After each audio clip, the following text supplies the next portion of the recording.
Ya pues Ernesto, mucho gusto, un gusto estar acá y tenerte en el canal. Es un gustazo definitivamente, bienvenido. Gracias, Amaury, encantado, un placer de compartir y conversar y bueno, estoy a tu disposición, Genial, encantadísimo. Ernesto, sí, excelente. Ya pues, me gustaría que arranquemos conversando un poco de que nos cuentes tus inicios en la música. ¿Cómo empezó todo con la guitarra, con la música, si empezaste con ese instrumento o no? Sí, bueno, en realidad yo empecé, digamos, un poco tarde.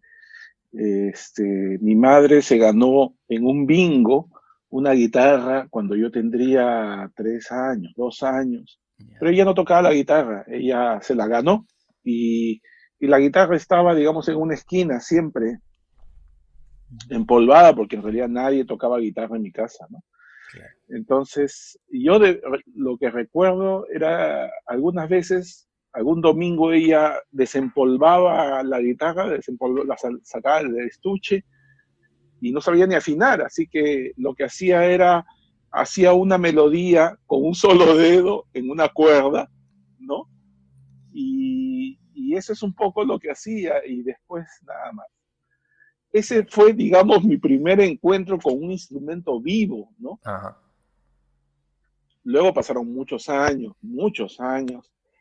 hasta, hasta el punto en que estoy como en secundaria, tercer año de secundaria más o menos. Mi padre tenía mi padre era técnico y tenía un taller en Surquillo. Y yo pasaba la mitad de mi niñez en Surquillo, ¿no? Y tenía muchos amigos y convivía mucho allá. Y un amigo del barrio, una tarde, sacó una guitarra y empezó a tocar, pero así un acompañamiento de una canción X. Ujú. Y a mí me sobrecogió mucho el hecho de que él colocando o digamos pisando con los dedos estas cuerdas y, y tan solo el hecho de tocarlas o rasguearlas de alguna manera provocaba una sensación.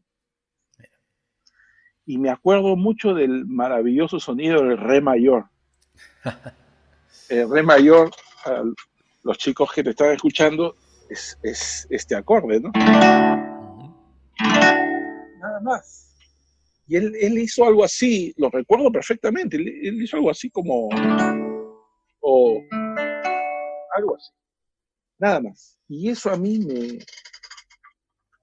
me luego me enteré, al ir yo descubriéndome, digamos, al ir yo conociéndome, que eso a mí me conmovió realmente, ¿no? Y creo que esa es la palabra. Claro. Y en ese proceso, él me empezó a enseñar los primeros acordes, tocábamos en la iglesia, mi madre era muy devota y entonces él era hijo de la amiga de mi madre que finalmente terminaban siempre yendo a la iglesia y terminaban tocando algunas canciones, acompañando las misas. Y es así como yo atrás empecé a aprender. Ese fue, digamos, mi primer encuentro ya mucho más musical, ¿no?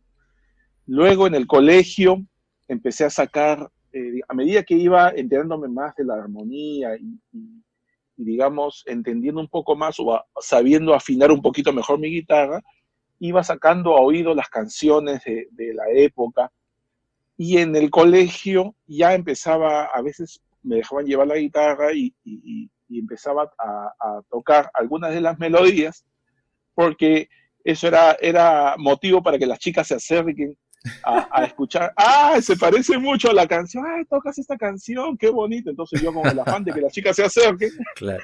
a tocar la guitarra.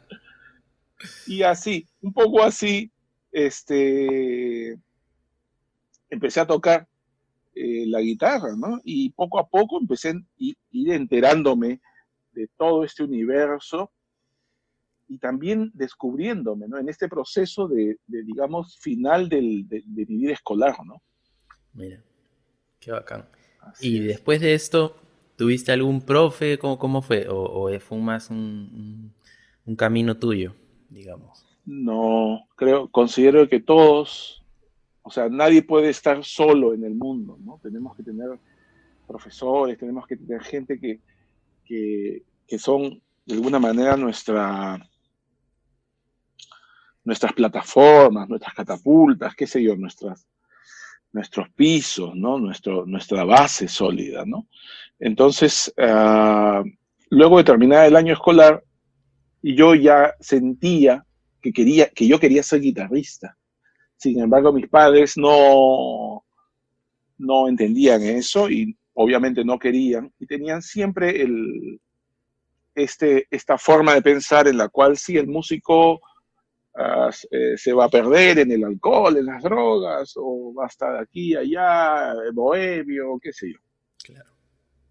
Entonces, claro, una falta de conocimiento de realmente cómo es este mundo y todo lo que te brinda y todo lo que puedes hacer. Entonces, yo quería ser ya, al final del colegio, yo quería ser guitarrista. Yo sentía que quería ser guitarrista. Sin embargo, mi padre me empujó, me acuerdo, no me empujó, sino que de alguna manera me dijo, no, pero tú tienes que tener una carrera, tienes que entrar, yo quiero que tú seas ingeniero electrónico, me acuerdo que me dijo. Y yo como entre obediente y rebelde, decía, sí, me puse a estudiar la matemática, me metí a una academia, yo estudiaba, digamos, todo este rollo que hay que hacer, digamos, académico para postular a una universidad, y después de cumplir, iba corriendo al cuarto a buscar mi guitarra y empezar a buscar sonidos, ¿no? En ese momento de mi vida es que yo conozco a un gran maestro al cual yo admiro mucho, le tengo mucha estimación y mucho cariño, que es el maestro Alonso Acosta, el hermano del gran compositor Manuel Acosta Ojeda, que Alonso considero que es un maestro nato, es un maestro de nacimiento, tú ves, ¿no? Y tú te encuentras en esta vida, en el camino de esta vida, gente que dices, wow, esta persona es un maestro de la enseñanza, ¿no? Este Claro. puede ser un concertista, este de acá es un gran carpintero, X, ¿no? Yo siento que el maestro Alonso tiene un carisma, un corazón, un alma, una profundidad para poder enseñar, ¿no? Y ahí conozco a su hijo, a mi gran amigo Alonso Acosta, que es tecladista y que también es percusionista Ah, o sea, sinfónico. el tío es Manuel Acosta Ojeda, no tenía idea que estaban relacionados. Sí, sí. Mira, Manuel, yo conocí mucho después a Manuel, ajá, el hermano Alonso, es el que es un poquito menor, me parece, bueno, no lo tengo claro, pero él era pues, él es un maestro, profesor de guitarra mira. increíble, ¿no? Entonces, él fue, fíjate lo interesante de esto, él fue el que se sopló conmigo esa transición entre tocar con púa, porque yo en esa época tocaba con púa, como tocan los guitarristas eléctricos, ¿has visto? Ajá, claro, Con claro. estas púas. Yo tocaba así, yo tocaba mis arpegios, todo súper rockero, ¿no? Ujú. Y entonces, cuando yo fui a que él me enseñara guitarra, me dijo, a ver, toca, y yo empecé a tocarle, ¿no? Entonces me dijo, ya, un ratito, ¿qué, qué tienes ahí en la mano? Y le muestro la púa, me dice, ya, dámela un ratito. Y ya, me la quitó y me dijo, a ver, toca. Son mal. Se acabó se, Claro, se me, acabó quit, el chiste. me, me quitó pero como empecé a imitar la púa con la U, un desastre. ¿No? Fíjate lo interesante. Y claro, reinventar a un muchacho. Yo ya tenía, digamos, un par de años, digamos, entre que aprendía de amigos, entre que yo sacaba mis baladitas y mis cositas, y es más, tocábamos pues en la iglesia, tocábamos en las kermeses del colegio, en eso que uno toca, pues, Claro.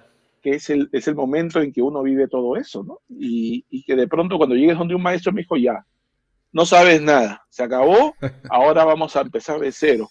Muchacho que yo tenía 17 años, no más, ¿no? Mira, Uno vive a otra velocidad, uno quiere las cosas y ya quiere tocar, y entonces esa transición, esa, esa impotencia mía como joven de querer tocar o querer hacer la tarea más rápida o querer demostrarme a mí o demostrarle a él que yo tenía, que sí podía hacerlo, que podía lograr hacer y que este, eso, digamos, vivió conmigo eso, lo cual es muy es muy fuerte porque es como que, ok, estás tocando años con la mano y dice, ok, ahora vas a tener que tocar con la otra mano. Un claro. poco así, ¿no? De cero, ¿no? Entonces, yo viví ese periodo con él y se lo agradezco infinitamente, ¿no?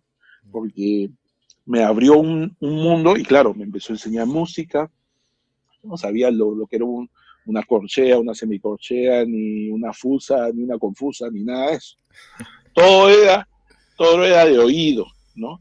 Entonces, ese proceso también, enséñale a un muchacho que ya toca un poquito o algo, o remeda algo de guitarra en esa época, este, dejar la guitarra y empezar a estudiar el valor de una blanca, de una negra, Claro. sí, sí. Y luego descubrir eh, algunas primeras piezas clásicas, porque recuerdo que nos trazamos una meta que fue el conservatorio, Ujú. ¿no? Porque él me decía, si tú quieres ser músico profesional, guitarrista, tienes que entrar al conservatorio. No queda otro. Yo quería buscar diversos caminos y no había otros caminos. Ahora pues Claro. encuentras la universidad tal, la escuela tal, hay un montón de caminos, ¿no? Y En sí, esa época pues no había pues ni internet, entonces claro. toda la información era más lenta y el camino era el conservatorio. Y era un kamikaze, yo era un kamikaze, ¿no? Entonces dije, el conservatorio, yo voy al conservatorio. Ya me hice, pero para no recuerdo qué época era, pero me quedaban como 6 meses para, el examen de Ujú. postulación al conservatorio. Ya, me dice, bueno, y él era director de la parte básica del conservatorio, me acuerdo en esa Ah, época, mira. él era el director. Y entonces me dijo, bueno, hay ese examen, pero mejor vamos a estudiar y hay que esperar un año, digamos, haz todo este proceso de este año para, que puedas postular. Y yo decía dentro de mí, yo quiero postular, yo ya quiero postular. Entonces empecé, digamos, el proceso, pero a 6 meses yo postulé al conservatorio. Ujú. Y fíjate lo interesante de esto es que yo llego al conservatorio y claro, y veo ya sabía, digamos, que habían tres. Para esto el maestro Alonso me dijo, bueno, pero vas a postular, él estaba en contra, ¿no? Sí, maestro, yo quiero ya. Entonces él empezó a apretarme un poco, dice, ya, bueno, estudiate estas piezas y esto va a ser tu presentación, me ayudó mucho con la lectura. Yo llego al, al, al examen y veía en la sala de espera a los guitarristas, pues que tocaban piezas que para mí eran intocables, o sea, yo no podía tocar lo que ellos Claro. tocaban, o sea, el nivel era muchísimo más alto Ujú. de lo que yo iba a presentar, recuerdo, y, y además recuerdo mucho mi primera sensación de no de miedo, sino de nervios, de, de estar muy nervioso, y esa sensación hace que el cuerpo te juegue en contra porque creas una energía negativa, se te congelan las manos, empiezas a Claro. sudar las Te manos, tensas. Sí, pues. te pones tenso, ya no eres tú, ¿no? Mm. Y se te sube la presión, son varias cosas que pasan, ¿no? Y recuerdo que esa sensación yo la viví en esa oportunidad, y claro, pasé el primer examen, Mira. que era entrenamiento rítmico, me parece. Pasé el primer examen y eso a mí me dio como una satisfacción. Y en el segundo ya cuando empecé a ver a los guitarristas cómo tocaban, y yo pues estaba tocando cosas muy simples en realidad. Yo entré, como te digo, yo era un kamikaze y entré y, y, y toqué lo que tenía que tocar, pero todo nervioso, con la mano sudando, la mano congelada, un desastre, Claro. ¿no? Claro, o sea, al final salí por la puerta falsa, pero, pero fue una experiencia inolvidable. Recuerdo haber salido del examen y ir de frente a la casa del maestro y de Alonso y Alonso me miraba a lo lejos que yo venía, pues se iba riendo y me iba así mostrando la cabeza, así como diciendo, te lo dije, ¿no? Claro. Dije, y me dice, no, maestro, claro, pues me dice, tú estás muy verde, muchacho, me dice. Tiene que pasar un proceso, ¿no? Pero está bien. Creo que a mí ese momento de tirarme a la piscina y que no hubiera agua también fue importante.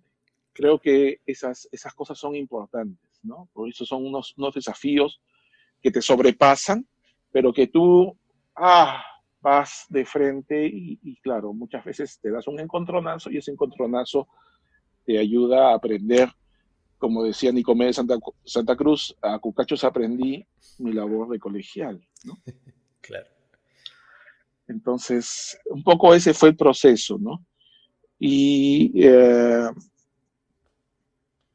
luego, en ese camino, es que yo descubro a un guitarrista brutal que yo considero un genio de la guitarra y que fue un gran amigo y que ahora lo recuerdo mucho y que cada vez que hablo con él, en realidad lo extraño demasiado, que es Félix Casabert.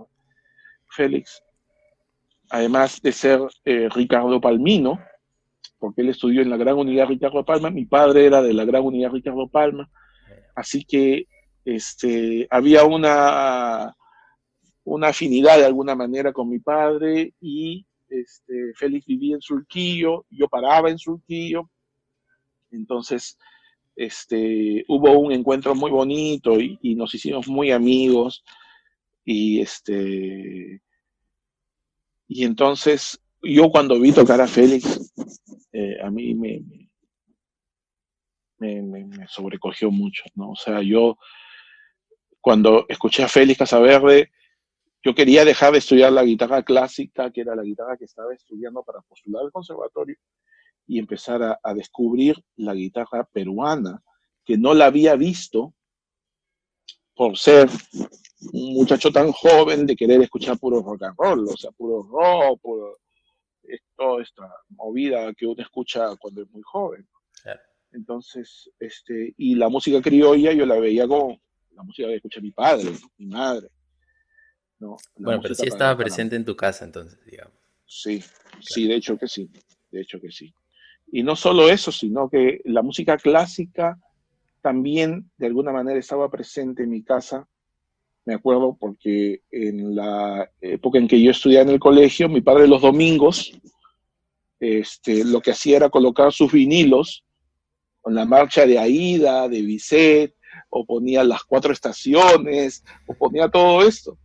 Y yo cuando escuchaba esa música ya sabía que yo tenía que ir con mis cuadernos al, a la sala a mostrarle si había hecho la tarea, cómo estaban las notas, Ah, si mira. había jalado en el examen, o sea, estoy hablando pues cuando era muy jovencito, muy niño, ¿no? Claro. Y recuerdo mucho eso, y lo recuerdo tanto que el vinilo tenía un crash típico de un disco viejo, ¿no? Y hasta rayaduras. Entonces, yo siempre escuchaba unos pasajes y de pronto se repetía o se saltaban unos compases y seguía la música. Ujú. Eso fue tanto en mí que yo cuando escuché esta música ya en discos compactos o en cassettes primero, lo primero que extrañaba era el crash del vinilo, y segundo, que extrañaba las rayaduras, y cuando lo escuchaba sentía que había un pasaje que estaba mal, pero en realidad yo no lo había escuchado porque la aguja saltaba. Claro. Imagínate esa sensación. Aún hoy la tengo cada vez que escucho toda esa música. Siento esa nostalgia del crash y es saltar las agujas y todo eso, ¿no? Pero Claro. bueno, me desvié un poco del tema. No, pero perfecto. Eh, Volvamos a Félix, entonces. Félix, sí, a mí me sobrecogió mucho cómo él tocaba, ¿no? Y qué tan fácil se veía y cómo él acariciaba la guitarra con la forma de tocar y los acordes que usaba. Y era como todo un universo nuevo para mí, un universo extraño. Y era como, ¿de dónde ha salido? Y esto no es lo que escuchan mis padres. Claro, lo que escuchaban mis padres era la música criolla, pues, de los 50, ¿no? Claro. Los embajadores criollos, los morochucos, ¿no? Todo esto, toda esta música, pues, mucho más antigua y que no sonaba como sonaba Félix, ¿no? Claro. Entonces, bueno, ahí yo empecé a ir él hacía como unas noches no sé si ya se llamaban musicando, pero eran como unos jams que él hacía. Una época los hizo con Toño González, que es un percusionista que trabajaba mucho con él, y después lo hace con Julio Tirado, me acuerdo, ya, y eso es como a comienzos de los 90, me parece. Pero ahí yo iba a escucharlo a Félix. Me acuerdo a los balcones de Barranco, existían los balcones de Barranco, luego a Lequeco, a La Casona, estos locales que te nombro de esa época, ¿no? Claro. Y bueno, siguió ese transcurso del año donde yo estaba enfocado en postular al conservatorio, pero ya movido con la influencia de Félix, es que una amiga me dice, Ernesto, va a venir el mejor guitarrista del mundo. Y yo dije, ¿el mejor guitarrista del mundo? ¿Quién es el mejor guitarrista del mundo? Porque imagínate, para decir el mejor guitarrista del mundo, algunos te pueden decir, pues, Jimi Hendrix, ¿no? Otros te podrán decir, es Oscar Avilés. Otros te podrán decir, pues, Baden Powell, ¿no? Claro. Otros te van a decir Pat Metheny. Otros te van a decir, o sea, hay tantas vertientes, ¿no? Que es imposible decir el mejor guitarrista del mundo, ¿no? Claro. Entonces, ella se refería al maestro Paco de Lucía, ¿no? Entonces, ella me dice, Paco de Lucía. Y yo le digo, no lo conozco. ¿Qué? Y me dio un cassette de Paco. El cassette de Paco que me da era un cassette que decía Fuente y Caudal. Fuente y Caudal es la producción de Paco donde aparece el tema Entre dos aguas. Para el que no conoce, ese es la famosa producción donde está incluido ese tema. Y a mí me emocionó mucho escuchar a Félix, a Paco, y sobre todo no entendía rítmicamente lo que sucedía cuando escuchaba una bulería, por ejemplo. No Claro. sabía en esa época lo que era una bulería. Ahí decía bulería y yo decía, esto es una bulería, pero no entiendo nada. O sea, escucho un montón de frases y un montón de rítmica y un montón de virtuosismo, pero no sé ni dónde está el uno. Claro. No sé dónde está el primer tiempo. Entonces logré conseguirme el dinero y fui a verlo a Paco a la carpa del Hotel Crillón. Me acuerdo que previo a eso hubo un apagón. En esa época vivíamos, para el que no se acuerda, la época del terrorismo en el Perú, ¿no? La época del terrorismo es una época muy triste, muy fuerte, que a muchos de nosotros nos tocó vivir. Y recuerdo que yo estaba, me iba en una combi, me iba pues al Crillón y hubo apagón. Y yo veía las calles y decía, uy, se canceló el concierto. Claro. Llegué ya estaba la gente adentro y, había como una sensación de que no, que ya todos se iban a ir o había una confusión y de pronto volvió la luz y nos regresó la alegría. Yo estaba solo, llegué solo y encontré, compré un solo asiento, encontré un asiento privilegiado, digamos, en la cual es lo que estaba sobrando, pero ahí en un lugar donde ya nadie quería coger, porque por lo general pues, son conciertos vas de 2 o de 3, no, Claro. solo es un poco más difícil, ¿no? Y encontré, y entonces a mí ese concierto a mí me cambió la vida, me cambió la vida. Paco tocó el, el concierto de Aranjuez con la Orquesta Sinfónica, que por cierto era la primera vez que yo veía la Orquesta Sinfónica del Perú en vivo y acompañando a Paco de Lucía. Y la segunda parte, eso tocó el concierto de Aranjuez, y la segunda parte tocó un programa que era solo, dúo y trío. Paco tocaba solo y luego invitaba a un guitarrista impresionante que es Juan Manuel Cañizares, y luego invitaban a un tercero, que es otro guitarrista brutal, que se llama José María Banderas, y estos tres monstruos encabezados por Paco, a mí me voltearon la cabeza, así completamente. ¿No? Claro. Hasta ese momento yo quería ser guitarrista, pero no sabía a ciencia cierta qué cosa iba a hacer con la guitarra. Fíjate. Porque tú dices, yo quiero ser guitarrista, pero puede ser pues un buen rockero, un buen jazzista, un buen flamenco, un buen criollo, ¿no? Y abarcar un poco de todo, pero digamos, enrutas tu camino en base a lo que vas a hacer, ¿no? En ese momento yo no tenía una brújula exacta de querer ser un guitarrista clásico, un guitarrista criollo como Félix, o ya escuchaba algo de jazz, me encantaba.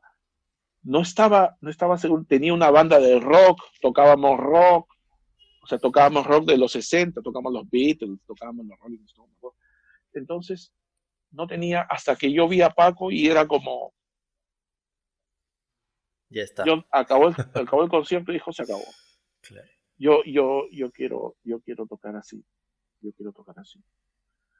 Lo cual era salir del teatro y era como, ya, yo quiero tocar así, pero no sabía ni por dónde empezar, ¿no?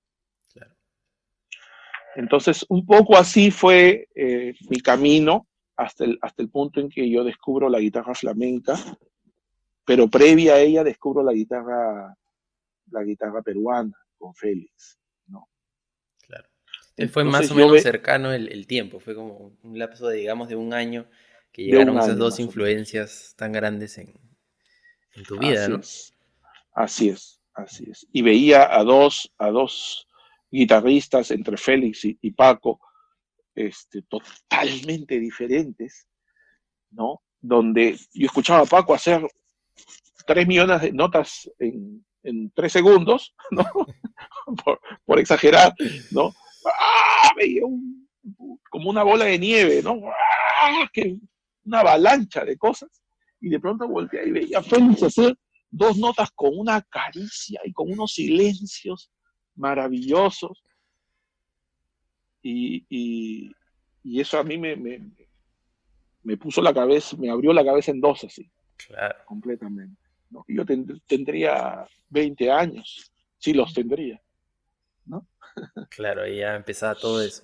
Y de ahí cómo empieza, digamos, tu búsqueda más hacia lo flamenco. ¿Cómo empiezas a aprender eso?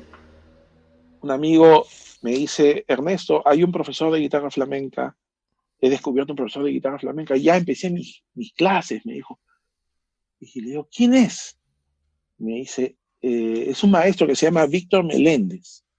Oh, yo quiero conocerlo, yo también quiero estudiar. Entonces me pasó su teléfono, me comuniqué con él y él me citó a su casa, fue muy amable conmigo y comencé a estudiar. Lo que pasa es que, claro, este, yo en ese momento, pues yo no tenía mucho dinero y mi padre, digamos, al yo querer ser músico, él me dijo, bueno, pero ahora muéstramela, ¿no? Quiero verte, ¿no? Quiero verte. Entonces, yo tenía que agenciármelas, digamos, por todos lados, ¿no? O sea, si yo vivía en la casa de ellos y ya tenía un techo y tenía un plato de comida, lo demás era trabajo mío, esfuerzo mío, este, buscarme el camino, ¿no? Entonces era complicado, ¿no? Entonces la parte económica en esa época era complicado, muchacho.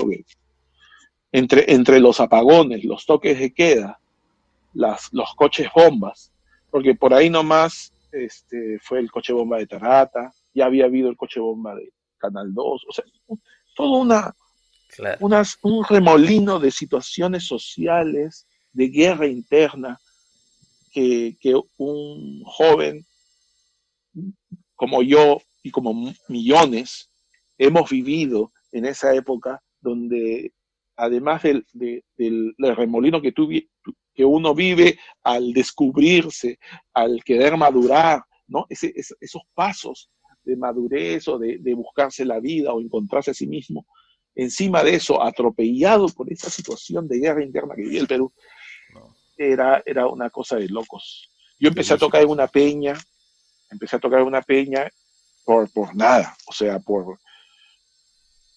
eh, si iba a tocar a alguien, iba a ver a alguien, iba hasta las 9 de la noche, o hasta las 8, porque a las 9 era el toque de queda, entonces ya había que regresar corriendo, y cuando ya no había toque de queda, tenía muy poca gente, yo llegaba a Barranco a tocar caminando, y muchas veces me regresaba caminando sin un sol, ¿no? Y todavía acá en el óvalo, lo que era el óvalo Balta, que ahora es el terminal del De Balsa el metropolitano, ¿no? Metropolitano. Exacto, ahí me correteaban los choros con mi guitarra, ¿no? Claro, Ahí era donde me correteaban. Entonces, yo creo que todas esas vivencias son importantes, porque totalmente. te enseñan a valorar todo, ¿no? Ujú. Desde tu vida hasta las pequeñas cosas, valorar las pequeñas cosas, ¿no? En esa transición yo estudio con Víctor un mes, que fue lo que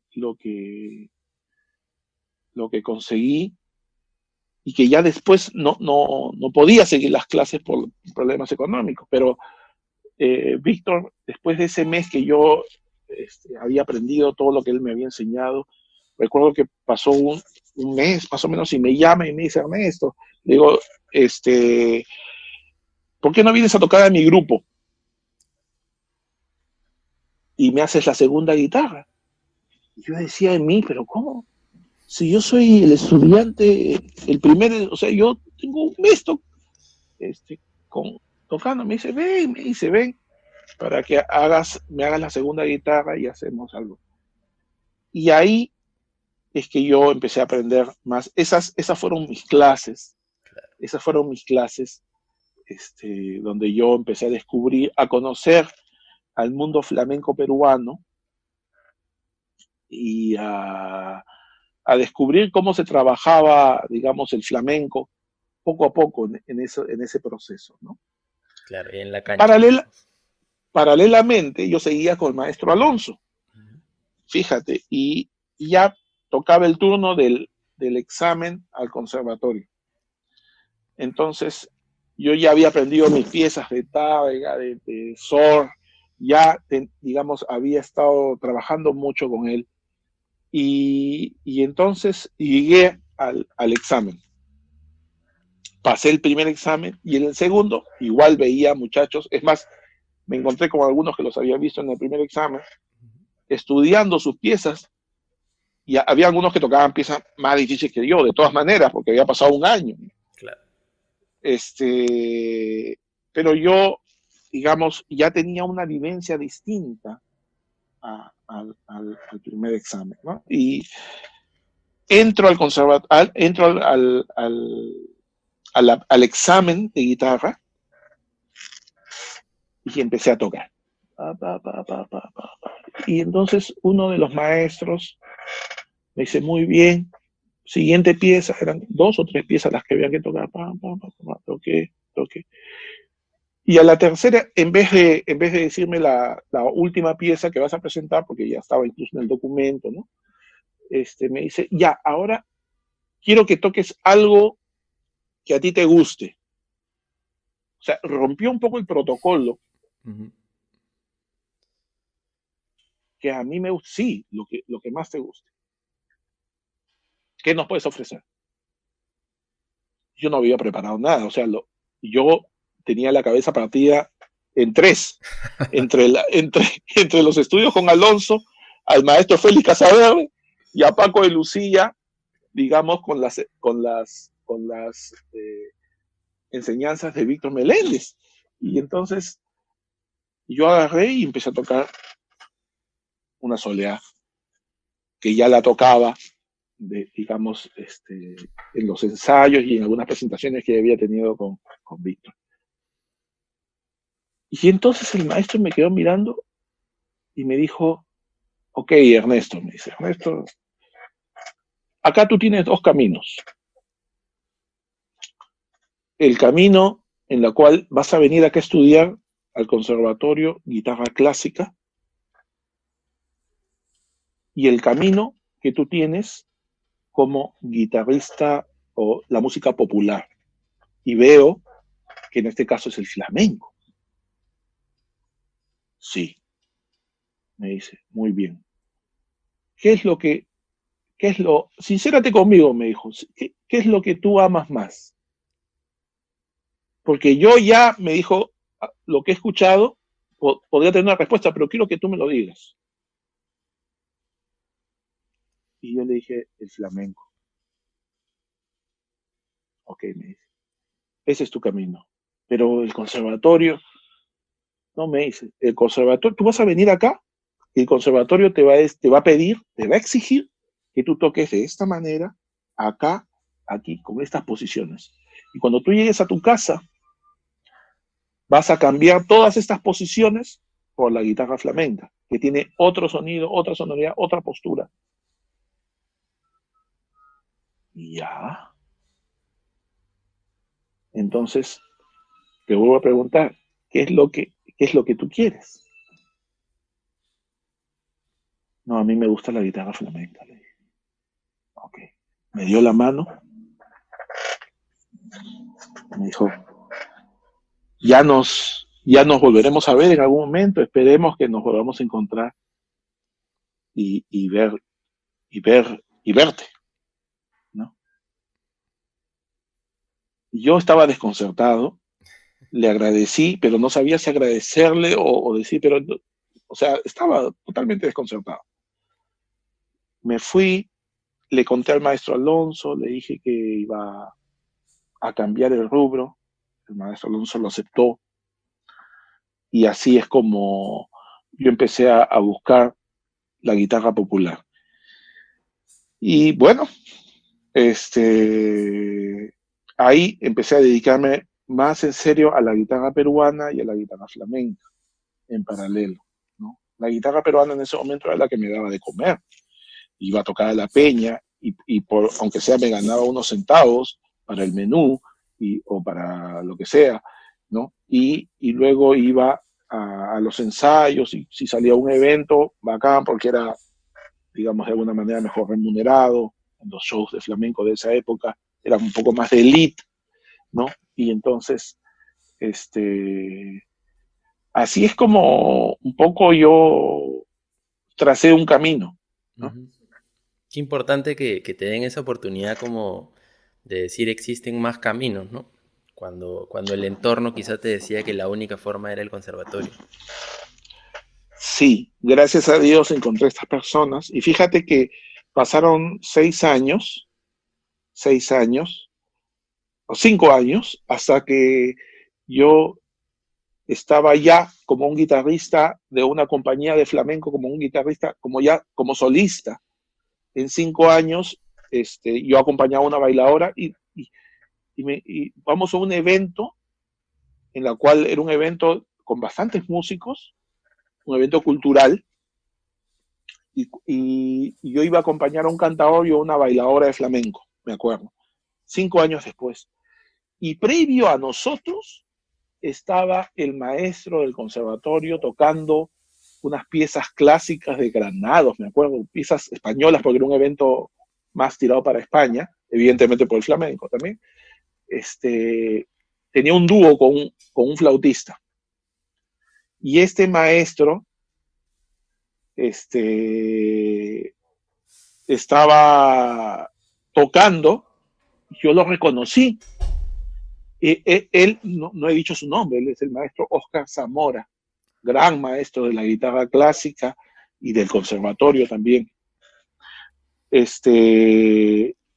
Y entonces él estaba tocando. Y luego venía, digamos, el baile flamenco en este evento cultural.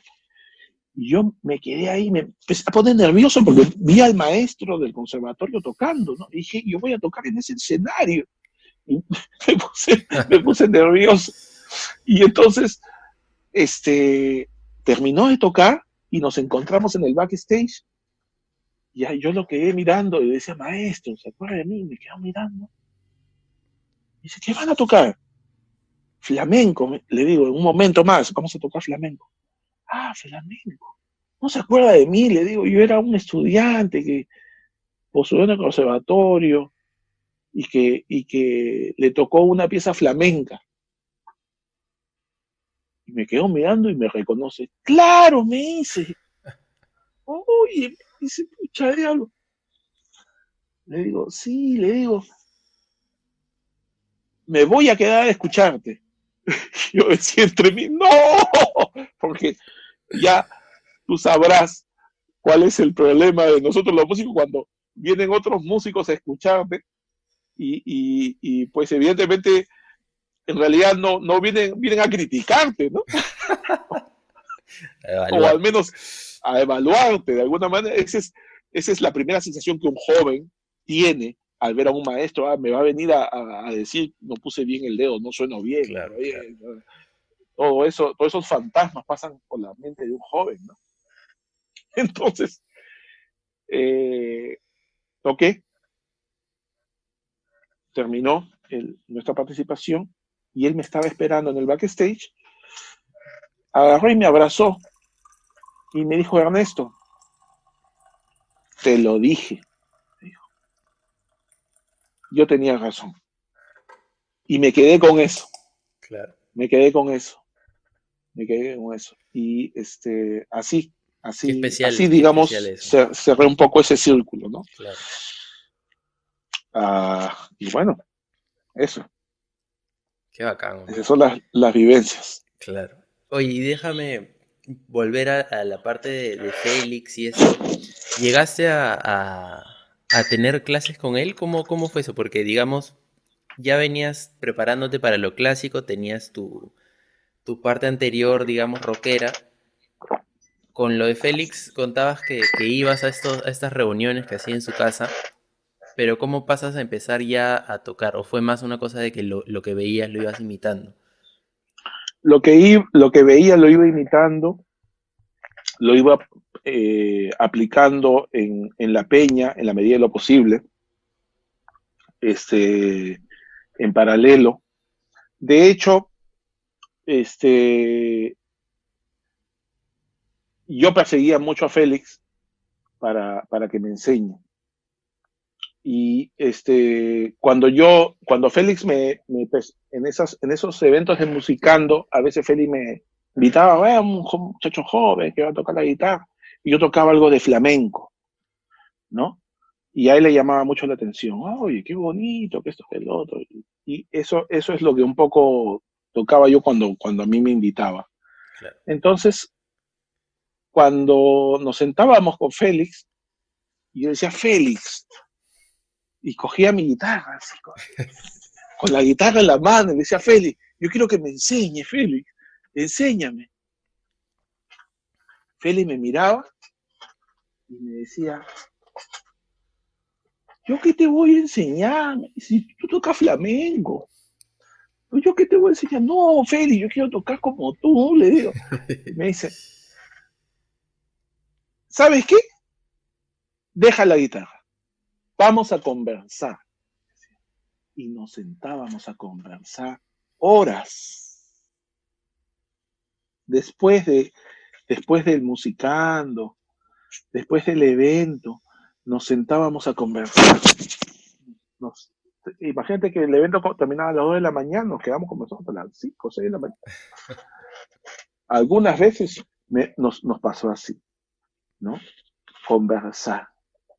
Conversábamos exactamente sobre la forma de pensar, el concepto, la Lima antigua, la forma en que él veía la música, cómo él aplicaba el acorde este, o por qué tocaba este acorde, pero además la idiosincrasia, ¿no?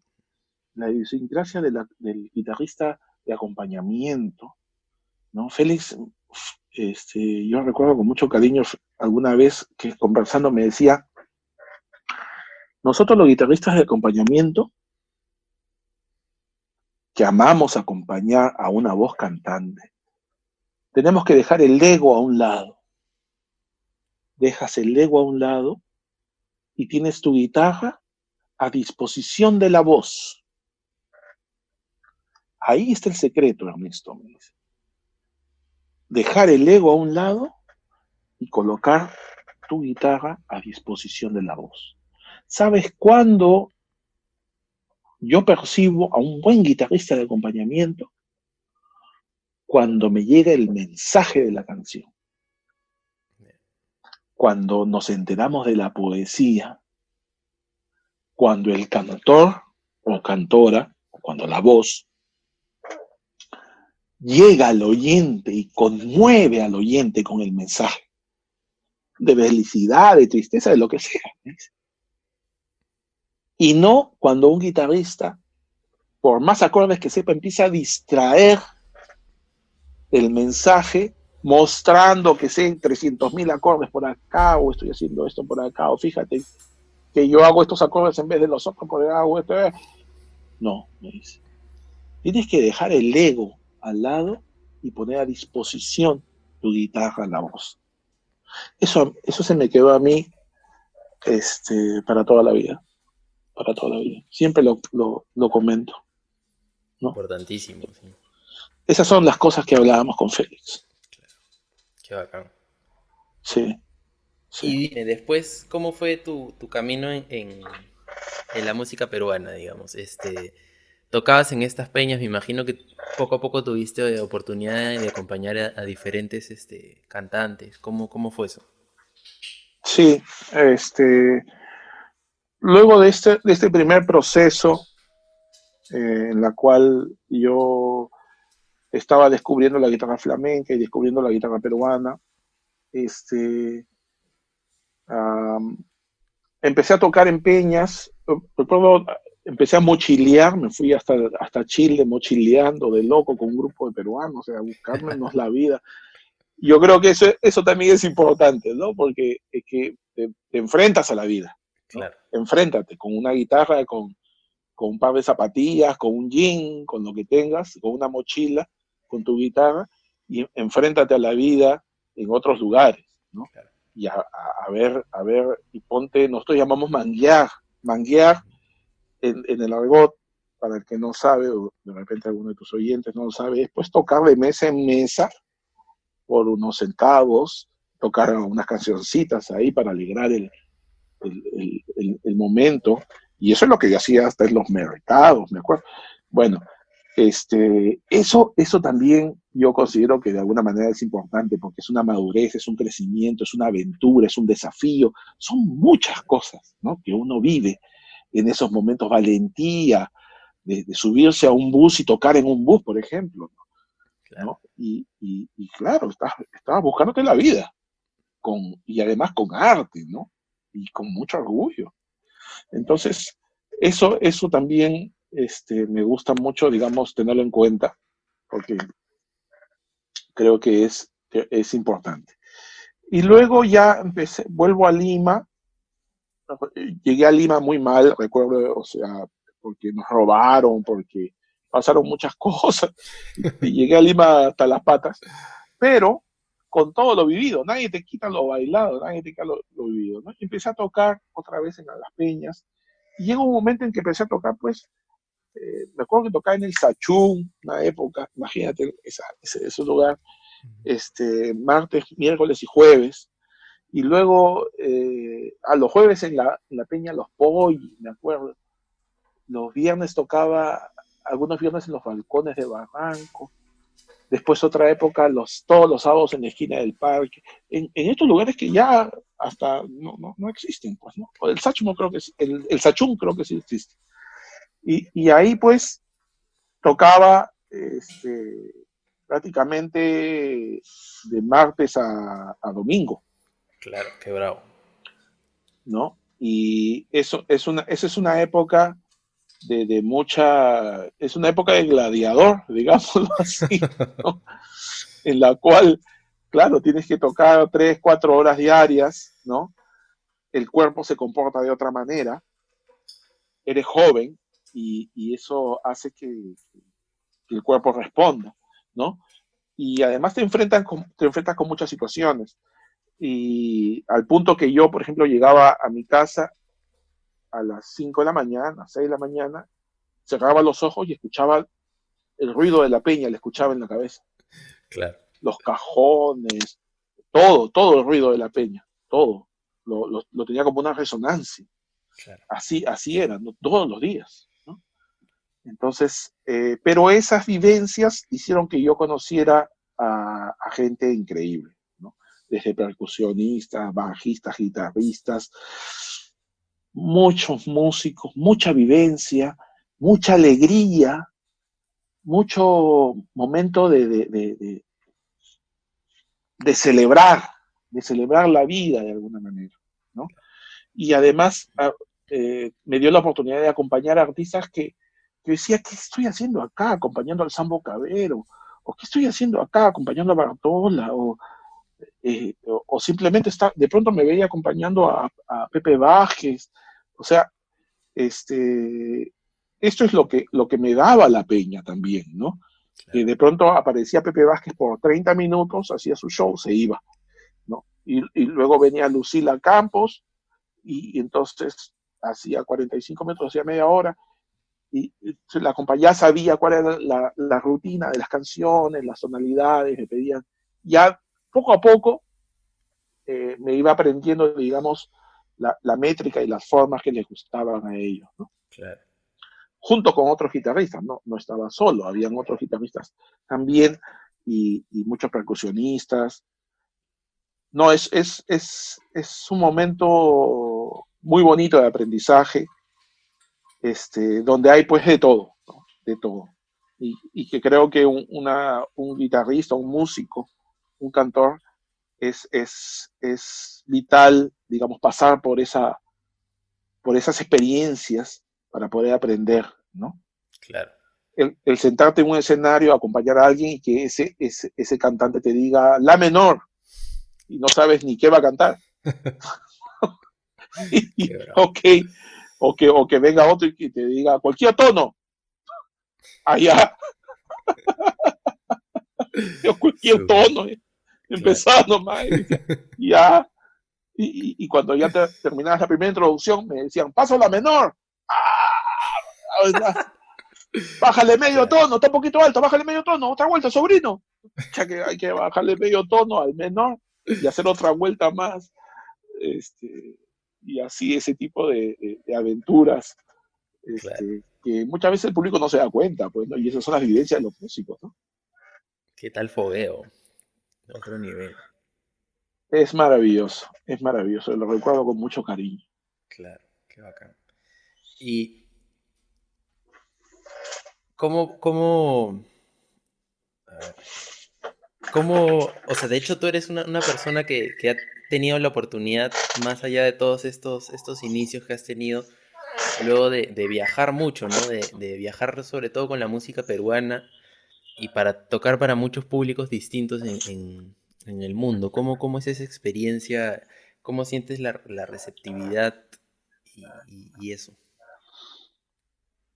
Esa es una experiencia. también maravillosa, ¿no? Eso es una bendición de Dios, en realidad. Creo que es el sueño de todo músico poder salir de su patria a tocar la música de donde uno viene, ¿no? Mostrar la música de donde uno viene. Eso es maravilloso. Eso, cuando logras eso es como ya es un escalón grande, ¿no? Claro. Sí, gracias a Dios yo he tenido la oportunidad de viajar un montón. Es que ya, no sé, eh, varios artistas, pero creo yo que con la que más he viajado ha sido con Susanita Vaca. Es que viajamos demasiado. Pero lo maravilloso de todo esto es que en cada parte del mundo la receptividad es maravillosa porque vas a un público con una sensibilidad, vas a un público la cual muchas veces desconocen, ¿no? Yo recuerdo muchas veces comentarios como que, que decían, ¿hay negros en el Perú? O sea, no tenían la más remota idea, ¿no? Pensaban que la música del Perú era con quenas y zampoñas y charangos. Entonces, ese tipo de cosas, ¿no? Pero sin embargo, digamos, adentrándonos un poco más, el descubrir para para el mundo la música del Perú pues, los abraza. Creo que esa podría ser una palabra.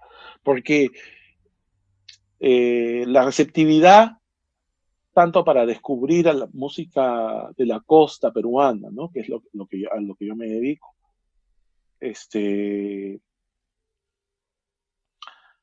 como el landó, el festejo, el vals. Yo recuerdo, por ejemplo, alguna vez estábamos en Suecia, en alguna ciudad muy arriba, en un festival en verano, y Susana, estábamos tocando, y Susana me dice, Ernesto, vamos a cambiar el programa porque quiero cantar Cariño de Manuel Acosta Ojeda. Y todos los suecos, pues, o sea, el 90% no hablaba español. Claro. Y yo decía, pero yo le dije a Susana, ¿Susana está segura? Sí, sí, sí, sí, vamos a cambiar en la siguiente canción. Ya, y yo me decía, pero aquí nadie va a entender el mensaje poético de cariño, porque imagínate, si los suecos más bien disfrutaban el ritmo, porque veníamos tocando Zamacuecas, Landó y Festejo, y cuando Susana cantó Cariño, o sea, hubo un silencio sepulcral y el lugar se vino abajo, el lugar se vino abajo, con ese vals.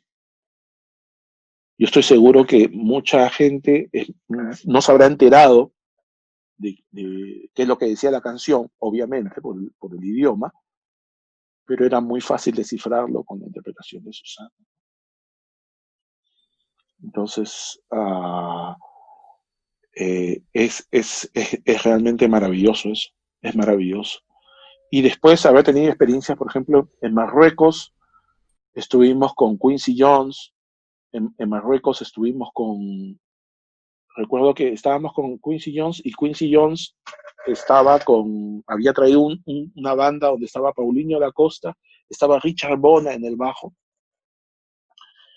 y habían ido a vernos, y Richard Bona se me acerca y me dice, después de saludarme, y le digo, yo soy tu fan, le digo, yo soy tu fan. Y Richard con una sonrisa, además, que sonríe y es una maravilla, Richard. Me decía, eso que has tocado tú en los bajos de la guitarra, eso es nuevo, me decía. Eso es nuevo, eso yo no he escuchado nunca en mi vida. Y yo le digo, pero esos son los bordones de Marina, porque habíamos terminado con una Marina de Lima, además. Y me dice, en el último tema, me dice, tú has tocado, eso parece África, pero no lo es exactamente, me dice. esa es nuevo, eso es nuevo. Me dice, no, le digo, eso es una marinera de Lima, eso se toca en el Perú hace décadas, ¿no? Entonces, ese tipo de comentarios con gente, con músicos del mundo y con músicos además de un nivel brutal, al cual yo admiro tanto, siempre me he quedado con esa sensación de la potencia, de la riqueza de nuestra música y que siempre va a va a sorprender al mundo, ¿no? Siempre va a ser así, ¿no? Y haber tenido experiencias tan maravillosas como con Quincy Jones. Con Quincy yo toqué en el año 2007 para una producción que él hizo, en la cual hicimos una versión de We Are the World en quechua, y Así. fue a, y fue a grabar con nosotros fue Maritza Rodríguez, y ella cantó en quechua en la versión de We Are the World, y Quincy Jones estaba alucinado con esa versión, y, y luego le toqué una versión de We Are the World en landó, ¿de acuerdo? Y se volvió loco, y yo estaba más loco porque no podía creerlo que Quincy Jones estaba a mi lado y yo le estaba tocando la guitarra. Y él recuerdo mucho que me tocó con su mano aquí en el pecho y me dijo, gracias por tu corazón en la guitarra. Eso fue para mí muy grande, muy grande. Y le encantó el andó, le fascinó, le alucinó.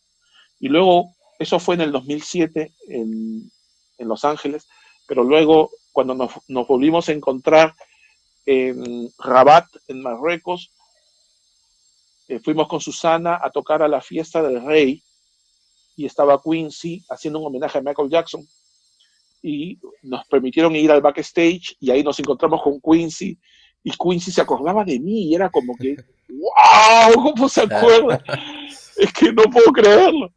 Y ese tipo de cosas maravillosas han pasado o me han pasado a través de la música. Es que eso es gloria bendita, de verdad.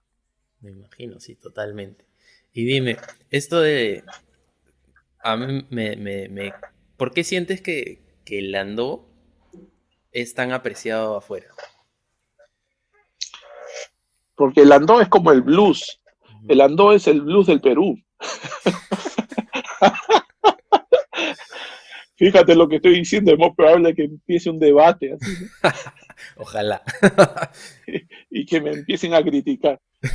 Ay, no, a mí me encanta el andó. A mí me fascina mucho el andó. Y fíjate que difícil es tocarlo.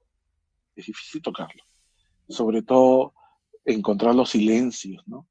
A mí una de las cosas maravillosas que me han pasado ha sido entre el mundo vertiginoso que es el flamenco, que es un mundo vertiginoso en la cual el, hay un constante desafío de compás. Ujú. Es muy inquietante, el mundo del flamenco es muy inquietante porque todo el rato estás buscando el peñisco, el tiempo, el qué decir cosas o qué colocar un golpe o una línea o una melodía en algún punto donde pueda desafiar el compás, ¿no?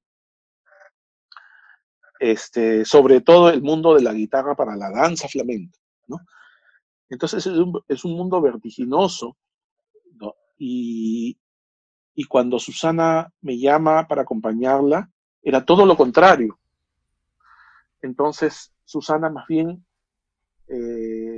disfruta mucho los silencios y los espacios, y eso a mí me dio como un equilibrio en el alma, ¿no? En el corazón.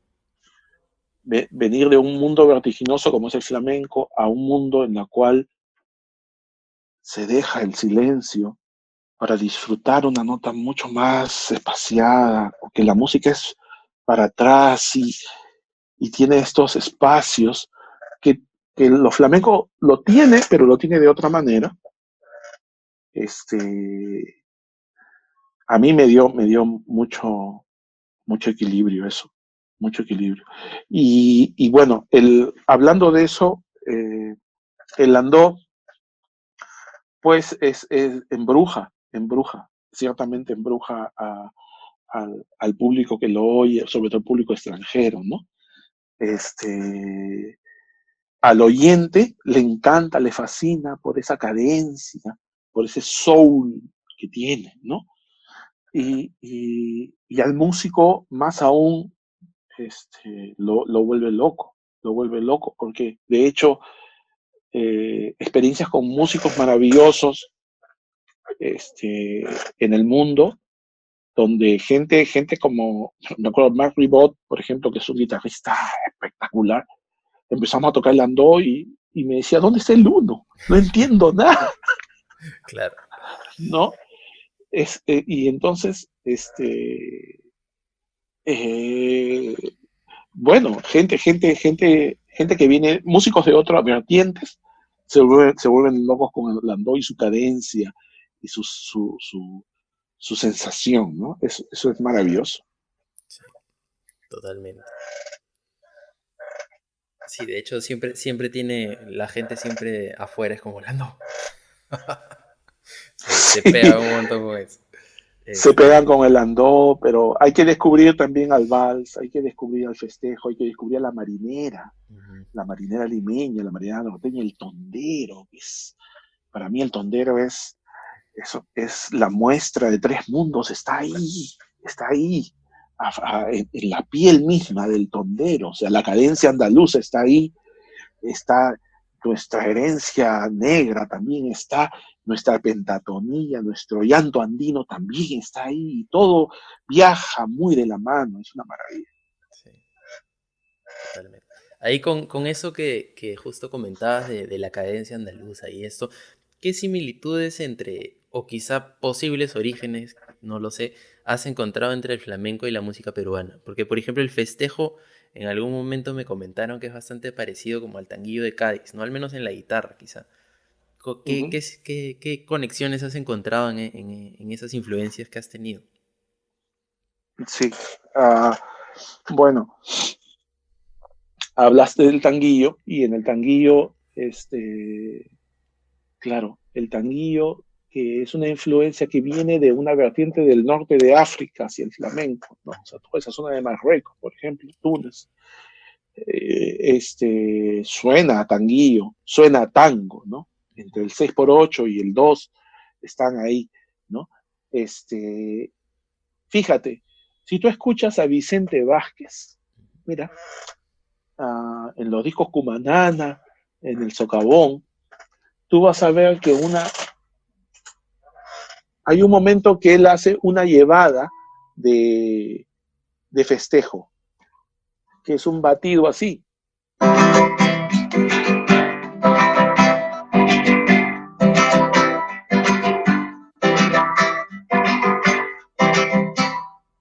¿Bien? Ese es un acompañamiento súper antiguo, digamos, de la manera de tocar el festejo, ¿no? Y si tú escuchas un tanguillo, vas a escuchar esto.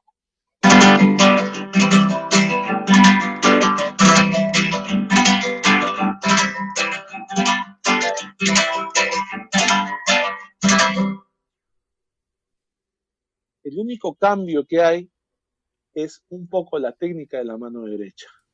Voy a tocar ambas para que lo puedan ver.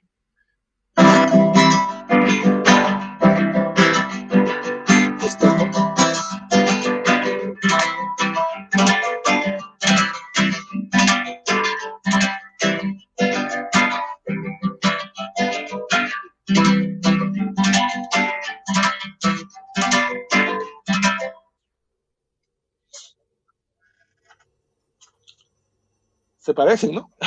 Y sí. Claro, quizá hay Sí, una raíz por ahí, ¿cómo será? sí, de hecho, toda esta forma no solo está en el Perú, sino también desde México, en Centroamérica. Ahora que me he sentado a dar clases, yo no había, nunca me había sentado a dar unas clases así como las estoy dando ahora a raíz de la pandemia y que la verdad estoy descubriendo y estoy disfrutando mucho dar clases porque me encuentro con gente del mundo, porque gracias a Dios estoy, digamos, tengo algunos estudiantes en México, en Estados Unidos, en Colombia, en Argentina, en España, y, y de ellos aprendo un montón también, ¿no? Sobre formas. Y, por ejemplo, hablaba con este amigo mexicano y él pues tocaba también otros folclores que eran parecidos al tanguillo y parecidos al festejo, partiendo desde esta llevada, incluso los acordes, ¿no? Entonces,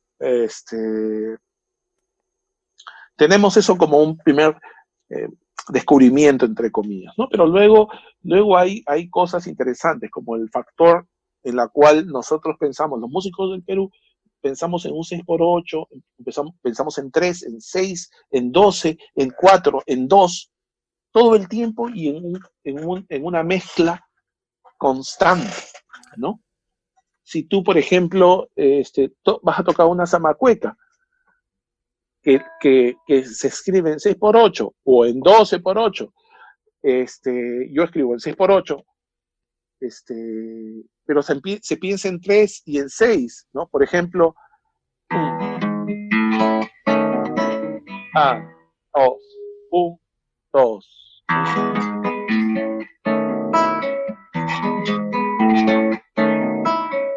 Si yo toco un bordón de zamacueca, pienso en 3/4. 1, 2, 3. 1,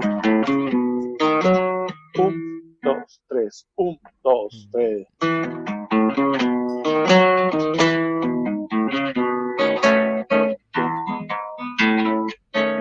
Y luego se piensa en 6. Y así, digamos, esta mixtura es la misma que sucede en el flamenco. Es por eso que si yo toco una bulería que puede estar en 6x8, funciona muy bien en un landó, funciona muy bien en, en una marinera, ¿no? Por ejemplo, ¿no? Si yo toco una alegría, podría funcionar también en un vals. Si yo toco una guajira flamenca, también podría funcionar muy bien en un vals. Y ese tipo de cosas, la seguiría, por ejemplo, el acento de la seguiría, se parece al acento del tondero en sus bordones. Así. Fíjate, la seguiría es un tiempo en la cual es 2 de 2, 2 de 3 y 1 de 2. Ya. 2 de 2, 2 de 3 y 1 de 2. Eso significa que es 1, 2, 1, 2, 1, 2, 3, 1, 2, 3, 1, 2, 1, 2, 1, 2, 1, 2, 3, 1, 2, 3, 1, 2, 1, 2, 1, 2, 1, 2, 3, 1, 2, 3, 1, 2. 2 de 2, 2 de 3 y 1 de 2. Y fíjate, 1, 2, 1, 2, 1, 2, 3, 1, 2, 3, 1, 2, 1, 2, 1, 2, 1, 2, 3, 1, 2, 3, 1, 2, 2.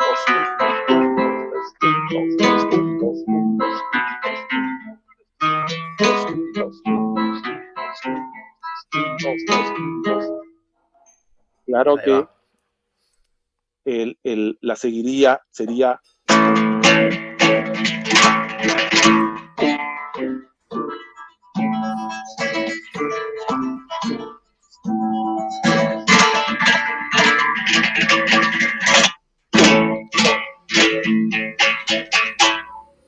Ese sería un ejemplo de seguiría en esta clave. Pero ahí tenemos una cadencia que se parece a la llevada del tondero siguiendo este patrón, ¿no? Claro. Y luego la cadencia andaluza, que es la columna vertebral de la armonía o de la estructura armónica del flamenco, que es lo que todos conocemos como esta cadencia,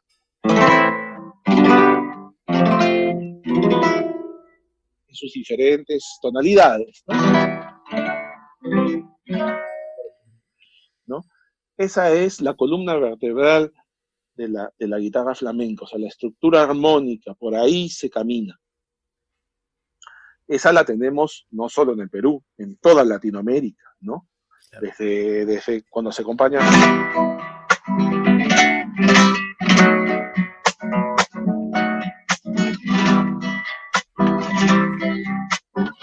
toda esa cadencia la tenemos, ¿no? Y el 6x8 que te hablaba de de la bulería con la marinera o con el landó, también es un tema más métrico o de clave, ¿no? Si nosotros tenemos,